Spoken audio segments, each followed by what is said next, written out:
This is Jerod Lakefield, a novel by Don Fensler, Part 12. Was Duke a fluke? Like I said, we were the talk of the nation and the toast of fucking Beverly Hills for a few days, then forgotten for fucking eternity. Or so I thought at the time. On the surface, this game was just a fucking example of how basketball was a fucking funny game that a superpower basketball team could almost lose to fucking St. Cloud State, a rinky-dinky, where the hell is that school from Minnesota? That sports was a fucking funny adventure and a fucking glorious endeavor, and that's why they played the fucking game and other stupid empty cliches like that. But this game against Duke could not be analyzed in such a shallow, on-the-surface way.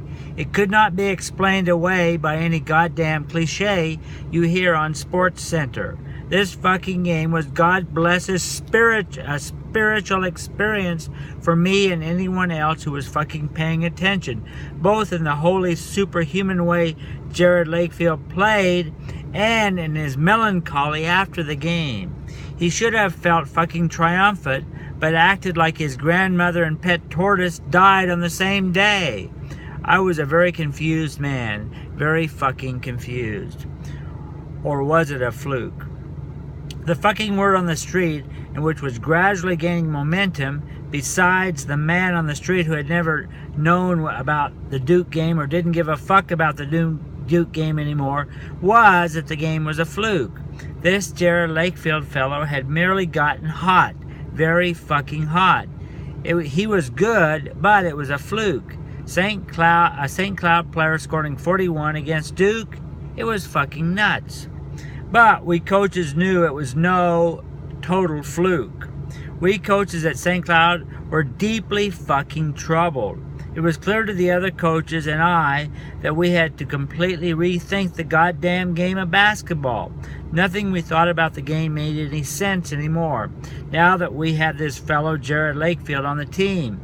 We had been trying to tweak our strategy to accommodate Jerod Lakefield's fine shooting, but no, that was not enough. We had to dump our playbook in the fucking trash can, set the fucking trash can on fire, and mail it to Federal Express to fucking Timbuktu. We had to teach our players to play a new game, a totally fucking new game. Our new game was fucking getting Jerod Lakefield the ball at every possible moment. But we had no idea how to teach Jerod Lakefield ball.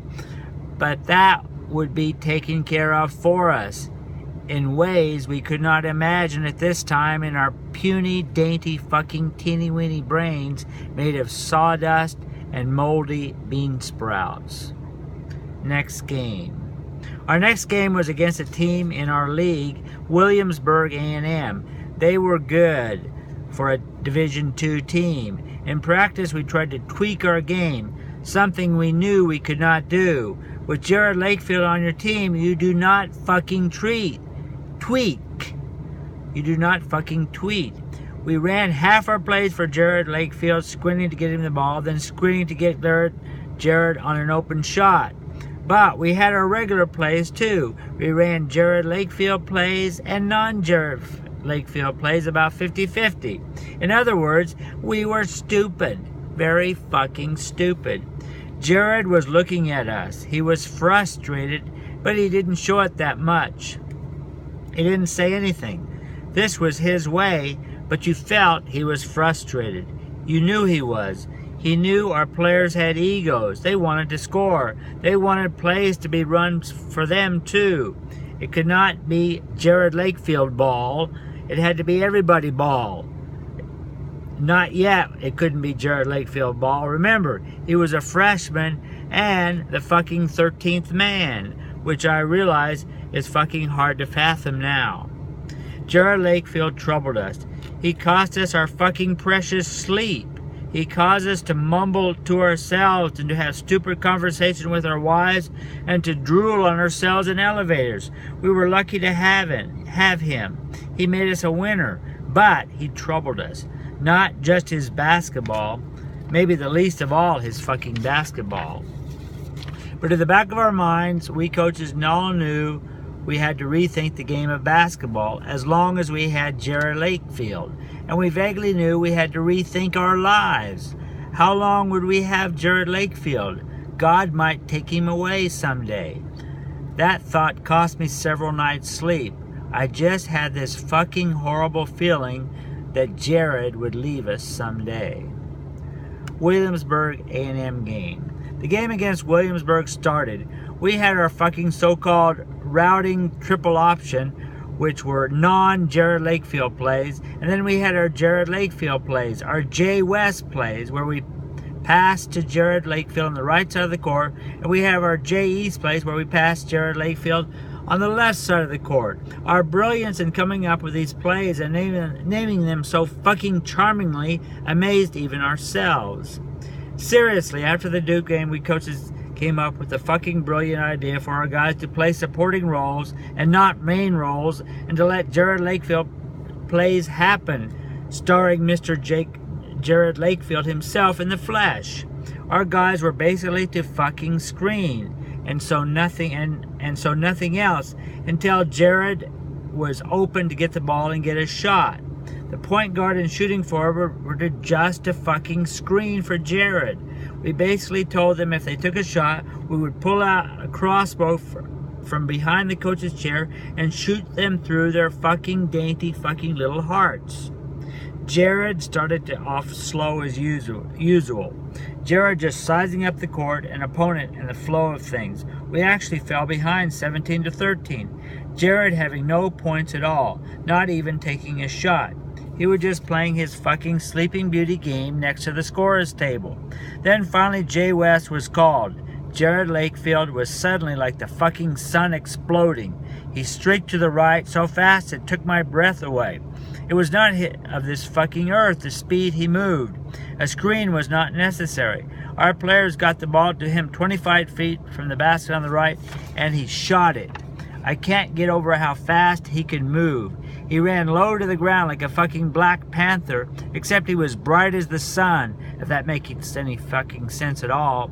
We were behind 17-15, but things were starting to happen big time.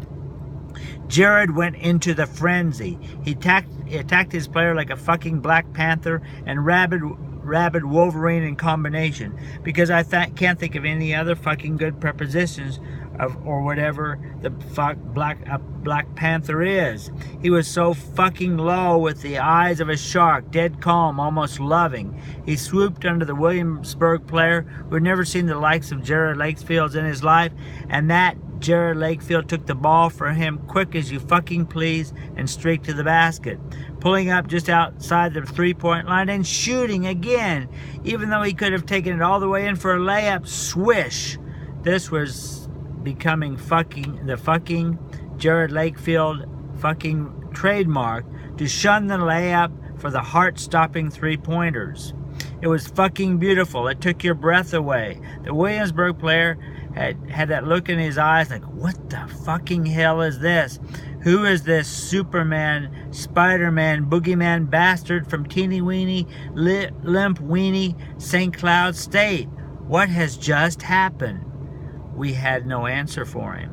The game went on, but it might as well have ended then and there. By halftime, we were ahead 37-23. Then by the end of the game, it was 74-50.